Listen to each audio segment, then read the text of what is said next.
عمران خان پہ ملاقاتوں کی پابندی لگا دی گئی اور تشویشناک خبریں آ رہی ہیں، جو لوگ جاننے والے ہیں وہ کہتے ہیں کہ ظلم اور زیادتی ہو رہی ہے۔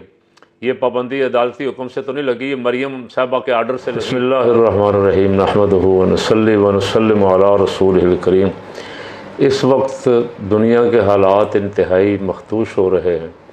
اور عالمی جنگ پاکستان کے دروازے پر دستک دے رہی ہے۔ ایران پر حملہ کرنے کے پروگرام امریکہ اور اسرائیل مل کے مشترکہ بنا رہے ہیں۔ اسرائیل وہ بے لگام گھوڑا ہے جو ابھی تک نہ اقوام متحدہ کے کنٹرول میں آ رہا ہے، نہ عالمی عدالت انصاف کی کوئی بات ماننے کے لیے تیار ہے۔ غزہ کی تباہی کے بعد اب وہ لبنان کی تباہی پہ مصر ہے، شام پہ بھی حملہ کر رہا ہے، کبھی یمن پہ بھی، اور ایران کے لیے تیاری کر رہا ہے کہ کس طرح ایران کے ایٹمی پروگرام پہ حملہ کیا جائے۔ اگر ایران نے ایٹمی پروگرام بنا لیا ہے واللہ عالم، خبریں چل رہی ہیں، کوئی زلزلہ محسوس کیا گیا ہے جس کے ساتھ ملایا جا رہا ہے۔ پاکستان میں بہت سارے مسئلے سر اٹھا رہے ہیں، بلوچستان میں مسائل ہیں ہی ہیں شروع سے، اوپر سے ایسی سیاسی قیادت بٹھا دی گئی ہے جن کا کوئی ویژن ہی نہیں ہے، اور جن کا اپنے گھر سے باہر، فیملی سے باہر جن کی سوچ ہی نہیں۔ نیب ختم کر دو، نیب ختم کر دو، جسٹس منصور شاہ باقی ججوں کو کنٹرول نہیں کر سکے گا۔ قاضی فائز عیسیٰ ان کو ابا ملا ہوا تھا، اس کے سائے میں یہ 8-9 مہینے ہو گئے ہیں جعلی حکومت چل رہی ہے اور موج ملا کر رہے ہیں، کھا پی رہے ہیں۔ ان کو کوئی پرواہ نہیں کہ باہر کیا ہو رہا ہے، کیا دنیا میں کیا غدر مچا ہوا ہے اور کس طرح آہستہ آہستہ ہمارے خطے کی طرف بڑھ رہا ہے۔ آج بھی میں دیکھ رہا تھا بیان بلاول زرداری کا، اس کو سپریم کورٹ کی فکر، یعنی سپریم کورٹ پہ بھی قبضہ کرنا چاہتے ہیں، سپریم کورٹ کو بھی گھریلو لونڈی بنانا چاہتے ہیں۔ آئینی ترامیم جس کا لگتا ہے کہ ملک میں اور کوئی مسئلہ نہیں ہے، نہ خیبر پختونخوا میں کوئی مسئلہ ہے، نہ بلوچستان میں کوئی مسئلہ ہے، نہ کچے کے ڈاکوؤں کا کوئی مسئلہ ہے، نہ حق بے شمار مظلوموں کے سندھ میں ظالموں کے ہاتھوں،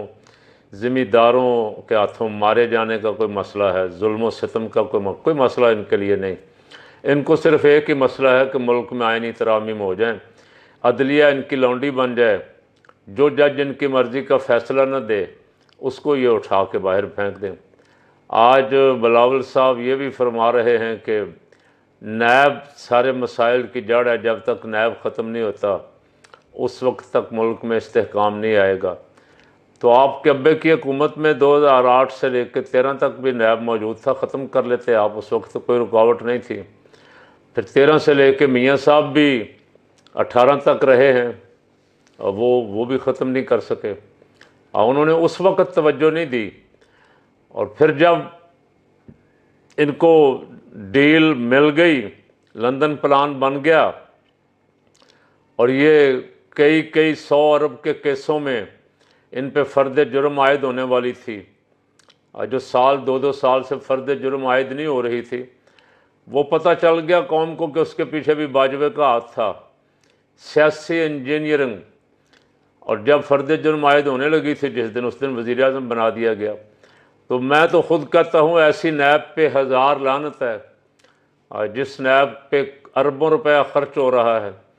جس نیب کے پاس سارے ثبوت ہونے کے باوجود بڑے بڑے ڈاکوؤں کو اقتدار میں بٹھا دیا گیا ہے۔ تمام کچھ ثابت ہو چکا، زرداری کا، نواز شریف کا، شہباز شریف کا، اور بہت ساروں کا اربوں روپیہ ان کی طرف تھا۔ وہ اربوں روپیہ اگر نیب ان سے نکلوا لیتا، مصیبت یہ ہے کہ ادارے آزاد نہیں ہیں، نیب پہ بھی کسی کا کنٹرول ہے، عدلیہ پہ کچھ ججز جو ہیں جرت مند، وہ کبھی کبھی ہمت کرتے ہیں، ان پہ بھی کنٹرول کرنے کی کوشش کی جاتی۔ اب سارا زور، تمام تر حکومتی توجہ نہ عدلیہ پہ ہے کہ عدلیہ کو کسی طرح قابو کر لیا جائے، تاکہ جتنے جعلی الیکشن میں ہمارے جیتے ہوئے ممبران ہیں ان کو کوئی چھیڑے نہ۔ اور جو مخصوص نشستوں کا فیصلہ ہے سپریم کورٹ کا، اس کو سبوتاژ کرنے کے لیے ہمارے سپیکر صاحب کو بڑی جلدی، سپریم کورٹ نے فیصلہ دیا، 8 ججز نے 8-5 کے فیصلے کے بعد سپریم کورٹ سے ہی بیٹھے ہوئے کچھ ایسے مہربان ججز کہہ سکتا ہوں کہ کیا لفظ کہوں ان کے لیے، اور انہوں نے کہا اس فیصلے پہ عمل نہ کریں، نہ یہ فیصلہ۔ اچھا، اس کے بعد چیف جسٹس صاحب کی طرف سے بھی ان کو کوئی ڈھیل مل گئی۔ اب وہ 8 ججز مجھے نہیں پتہ کیا کر رہے ہیں، ان کے پاس دوبارہ الیکشن کمیشن دوبارہ آ چکا ہے، ہاں جی کیا کریں، اور وہ ابھی تک پتہ نہیں کیا طریقہ کار ہے، سپریم کورٹ کا رولز کیا ہیں، قوانین کیا ہیں، یہ کیوں اتنی دیر فیصلے لٹکاتے ہیں کہ فیصلوں کا اثر ہی ختم ہو جائے۔ فیصلہ آ گیا، اس پہ آپ نے دوبارہ آپ کی رائے بھی آ گئی، اب اس پہ عمل درآمد کون کون نہیں کر رہا تھا۔ بات تو یہ تھی کہ ان کو کان سے پکڑ کے یا گریبان سے پکڑ کے قوم کے سامنے لایا جاتا اور انہیں ان کے انجام سے دوچار کیا جاتا۔ کون ہے جس کو اتنی ہمت ہے کہ وہ سپریم کورٹ کے فیصلے پہ عمل درآمد نہیں کر رہا؟ جب سپریم کورٹ کے 8 ججز چپ بیٹھے ہوئے ہیں اور ان کی طرف سے واضح فیصلہ، دو ٹوک نہیں آ رہا، ایسا دو ٹوک فیصلہ آنا چاہیے تھا کہ الیکشن کمیشن کو سمجھ آ جاتی، نانی یاد آ جاتی کہ کس طرح سپریم کورٹ کے فیصلوں کی توہین کی جاتی۔ وہ نہیں ہوا، ابھی تک انتظار ہے کہ سپریم کورٹ کیا کہتا ہے۔ تو اپنے سپیکر صاحب لیٹر لکھنا شروع ہو گئے کہ یہ سیٹیں جو مخصوص سیٹیں تھیں یہ تو پیپل پارٹی کی بنتی ہیں، نون لیگ کی بنتی ہیں، ایم کیو ایم کی بنتی ہیں، یہ جلدی سے بس ان کو دے دی جائیں۔ سپیکر صاحب کے خطوط میں تیزی آ گئی، اس لیے کہ اپنے بندے بھی قابو نہیں آ رہے، تحریک انصاف والے بھی، مولانا بھی قابو نہیں آ رہے، تو گنتی تو پوری کرنی ہے کسی طرح، تو مخصوص نشستوں کا فیصلہ لینا چاہتے، اور الیکشن کمیشن تو پہلے حاضر بیٹھا ہوا کہ سر ہم تو غلام ہیں، آپ حکم فرمائیں۔ الیکشن کمیشن بھی شاید ایک آدھے دن میں کوئی فیصلہ دے دے۔ سپریم کورٹ اور سپیکر اور الیکشن کمیشن کے درمیان یہ جو اختیارات کی جنگ چل رہی ہے، اس کا آخر کوئی قصوروار تو ہے۔ جب آپ تلاش کریں گے تو آپ کو سپریم کورٹ کا چیف جسٹس ہی مل جائے گا اس کے پیچھے کھڑا ہوا، جو ہلا شری دے رہا ہے کہ شاباش اس فیصلے پہ عمل درآمد نہیں کرنا۔ تو ملک کی حالت اپنے ہمارے بیٹھے ہوئے نام نہاد سیاستدانوں کی پھدکتے پھر رہے، ادھر سے ادھر، ادھر سے ادھر، ادھر سے ادھر۔ بلاول کو بڑی خارش ہو رہی، جلدی فیصلہ ہو جانا چاہیے، جلدی فیصلہ ہو جانا چاہیے۔ اب بلاول سے کو وعدے وعید ہوئے ہیں کہ تجھے وزیر اعظم لا رہے۔ اس سے بڑی ملک کی بدقسمتی اور کیا ہوگی کہ کوئی اگر یہ سوچ رہا ہے کہ طاقت کے زور پہ بلاول کو بٹھا دیا جائے، چند دن شہباز کو استعمال کر لیا ہے، اب بلاول کو کر لیا جائے۔ کاش یہ میاں برادران اپنی سیاست کا بیڑا غرق کرنے کی بجائے پہلے سوچ لیتے کہ ہم کیا کرنے جا رہے ہیں۔ جب ہمارے پاس نمبر ہی نہیں ہے تو ہمیں اقتدار جو ملے گا اس میں اختیار تو ہوگا کوئی نہیں، اور نیچے لگ کے رہنا پڑے گا، بوٹ پالش کرنے پڑیں گے، ماننی پڑے گی، اور وہ مان رہے ہیں، سر تسلیم خم ہے۔ خواجہ آصف جیسے اور رانا ثناء اللہ جیسے ہارے ہوئے لوگ بٹھائے گئے ہیں، ان کی کیا ضرورت ہے کہ وہ آگے سے بات کریں کوئی۔ تو میں عرض یہ کر رہا تھا کہ بدقسمتی اس سے بڑی اور کیا ہوگی کہ اس وقت دنیا ہمارے اوپر، عالم اسلام فلسطین کے اوپر حملہ آور ہے، ہمارے اوپر ہی حملہ آور ہے، لبنان پہ، یمن پہ، بیروت پہ اور ایران پہ حملہ آور ہے، تو ہمارے اوپر ہی حملہ آور ہے۔ مسلم امہ ساری درد محسوس کر رہی ہے، لیکن ٹھنڈے کمروں میں بیٹھ کے، ایئر کنڈیشن کمروں میں بیٹھ کے اور 3 پیس سوٹ پہن کے اور طرح طرح کی مرغن غذائیں سامنے رکھ کے درد محسوس کر رہا ہے۔ زرداری بھی بہت درد میں ہے، بلاول بھی بہت فلسطینیوں کا درد محسوس کر رہا ہے، نواز شریف بھی کئی مہینوں بعد اپنے جاتی عمرہ سے اور مری سے باہر تشریف لائے ہیں، ان کو بھی بڑا درد محسوس ہوا ہے، پتہ نہیں کس طرح ان کو اجازت مل گئی۔ سینیٹر مشتاق کو تو برداشت نہیں کیا گیا، یہاں اس کا اکیلے کا احتجاج بھی برداشت نہیں کیا گیا، اور جس نے احتجاج کرنے کی کوشش کی اس کو مارا پیٹا گیا، جو فلسطینی جھنڈا لے کے نکلا گرفتار کر لیا گیا۔ اب پتہ نہیں کس سے اجازت لے کے صاحبان باہر نکلے ہیں اور اندر بیٹھ کے ٹھنڈے کمروں میں بیٹھ کے بند اے سی کمروں میں وہاں غور و فکر کر رہے ہیں۔ ادھر ہزاروں اب تک جو خبریں ہیں 42,000 فلسطینی غزہ میں اور کو 20,000 30,000 کے قریب بیروت میں شہید ہو چکے ہیں، اور دشمن مسلسل زیادتی اور ظلم اور جبر کر رہا ہے، اور ہم سوچ بچار کر رہے ہیں۔ ہمارے یہاں آپس کے جھگڑے، آپس کے مسئلے، پشتون جرگے کا مسئلہ بنا ہوا ہے، وہاں پتہ نہیں، مجھے صحیح معلومات نہیں ہے میں ایسے کہوں، لیکن اتنی خبر اڑتے اڑتے سنائی دی ہے کہ گولی چلی ہے، بہت سارے افراد زخمی ہوئے ہیں، شاید کچھ افراد جاں بحق بھی ہوئے ہوں۔ جہاں تک دہشت گردی کی جنگ کا تعلق ہے، جو میرے ملک کے خلاف دہشت گردی کرتا ہے، ان دہشت گردوں کا ساتھ دیتا ہے،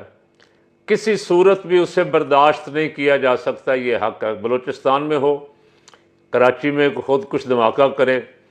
چائنیوں پہ حملہ کرے، پاکستانیوں پہ حملہ کرے، یہ دشمن کے ٹاؤٹ ہیں، یہ پاکستان میں چھوڑے گئے ہیں۔ اگر حکومت تھوڑی سی کوشش کرے کھرا تلاش کرنے کی کہ یہ ہیں کہاں سے، کون کس نے چھوڑا ہے، تو بہت جلد دہشت گردوں کا کھرا تلاش کیا جا سکتا ہے۔ سب کو، دنیا کو پتہ ہے دہشت گردوں کی سرپرستی کون کرتا ہے، ایسے ملکوں میں دہشت گردی کے لیے کون ایسی تنظیموں کو فنڈنگ کرتا ہے، کون ایسی تنظیموں کو اسلحہ دیتا ہے، کون ایسی تنظیموں کی سرپرستی کرتا ہے، سب کو پتہ ہے۔ تو اگر حکمران سیاسی نمبر گیم سے نکلیں، اپنے سیاسی مخالفوں پہ حملہ آور ہونے کی بجائے ملک کا سوچیں، تو دہشت گردوں کا خوراک بہت جلد مل جائے گا۔ بہرحال دہشت گردوں کی جتنی مذمت کی جائے کم ہے، دہشت گردوں کی کسی صورت کوئی حمایت نہیں کی جا سکتی، لیکن ایک سوال فقیر کا صرف یہ ہے کہ آج جو محسن ڈاور اور پشتین وزیر علی وزیر پشین جو بڑے بڑے دہشت گرد بتائے جا رہے ہیں، کل امپورٹڈ حکومت میں ان کا ووٹ لینے کے لیے تو امپورٹڈ حکومت ان کے پاؤں میں بچھ بچھ کے جا رہی تھی، چیف جسٹس کے ساتھ بٹھا کے ان کی تقریریں کروائی جا رہی تھیں، جس میں وہ کھلا نعرہ لگا رہے تھے یہ جو دہشت گردی ہے اس کے پیچھے، یہ آپ نے ساری ویڈیو دیکھی سنی، کیا کیا اس وقت وزارت داخلہ نے؟ اس وقت بھی یہی وزیر داخلہ صاحب جو ہیں یہ وزیر اعلیٰ پنجاب تھے، اس وقت آج جو آپ کو اس وقت ایک ووٹ کے لیے آپ کو بڑے محب وطن نظر آ رہے تھے، آج دہشت گرد نظر آ رہے ہیں۔ اس کا جواب قوم آپ سے مانگنا چاہتی ہے، آپ کے ذمے ہے۔ آج اگر آپ معاملات بیٹھ کے طے کر لیں، پابندیاں لگانے کی بجائے، ہر ایک کو غدار کہنے کی بجائے بیٹھ کے معاملات طے کر لیں، مذاکرات کے ذریعے معاملات طے کر لیں، تو اس میں ملک کا بھی بھلا ہے، ان کا بھی بھلا ہے، آپ کا بھی بھلا ہے۔ اس وقت حالات دنیا کے یہ اجازت نہیں دیتے کہ کوئی مزید مسئلے اور پنگے لیے جائیں ملک میں اپنے سیاسی دشمنوں کو دبانے کے لیے۔ عمران خان پہ ملاقاتوں کی پابندی لگا دی گئی اور تشویشناک خبریں آ رہی ہیں، جو لوگ جاننے والے ہیں وہ کہتے ہیں کہ ظلم اور زیادتی ہو رہی ہے۔ یہ پابندی عدالتی حکم سے تو نہیں لگی، یہ مریم صاحبہ کے آرڈر سے لگی، اور میں پہلے بھی کئی دفعہ کہہ چکا ہوں کہ ڈرو اس وقت سے کہ جب یہ سارا کچھ جو آپ کر رہے ہیں یہ آپ کو بھگتنا پڑے گا، اس لیے کہ اللہ کی رسی ڈھیل تو اللہ دیتا ہے، یمدہم فی طغیانہم یعمہون، لیکن جب پکڑتا ہے تو اس کی پکڑ بڑی سخت ہے۔ اس پکڑ سے ڈرو، ظلم کے رستے سے باز آ جاؤ، انصاف، عدل اور انصاف کا رستہ اختیار کرو۔ اللہ تعالیٰ مجھے بھی اس کی اور آپ کو بھی توفیق عطا فرمائے۔